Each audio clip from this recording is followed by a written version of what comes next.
കൊച്ചു കൂട്ടുകാരെ, ഇന്ന് ഞാൻ നിങ്ങളോട് ആനയും തയ്യൽക്കാരനും ആ കഥയാണ് പറയാൻ പോകുന്നത്. പണ്ട് പണ്ട് ഒരു ഗ്രാമത്തിൽ ഒരു ആന ഉണ്ടായിരുന്നു. ആ ആന ദിവസവും പുഴയിൽ വെള്ളം കുടിക്കാനും കുളിക്കാനും പോകുമായിരുന്നു. പുഴയിലേക്കുള്ള വഴിയിൽ ഒരു തയ്യൽക്കട ഉണ്ടായിരുന്നു. ആ തയ്യൽക്കാരൻ ദിവസവും ആനയ്ക്ക് പഴം കഴിക്കാൻ കൊടുക്കുമായിരുന്നു. അങ്ങനെ നമ്മുടെ ഈ ആന തയ്യൽക്കാരൻ്റെ സുഹൃത്തായി. ഒരു ദിവസം തയ്യൽക്കാരൻ ആനയോട് ഒരു കുസൃതി ഒപ്പിക്കാൻ തീരുമാനിച്ചു. അന്നും പതിവ് പോലെ ആന കടയിൽ വന്ന് തുമ്പിക്കൈ നീട്ടി.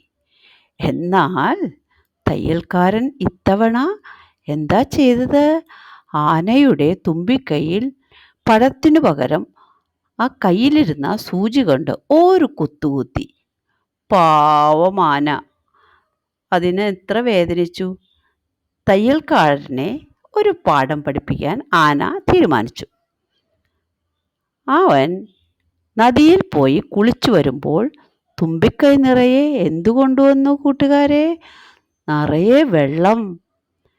തയ്യൽക്കടയുടെ മുൻപിലെത്തി ആന തൻ്റെ തുമ്പിക്കൈയിലെ വെള്ളം തയ്യൽക്കാരൻ്റെ കടയിലേക്ക് ഒരു ചീറ്റ് ചീറ്റി.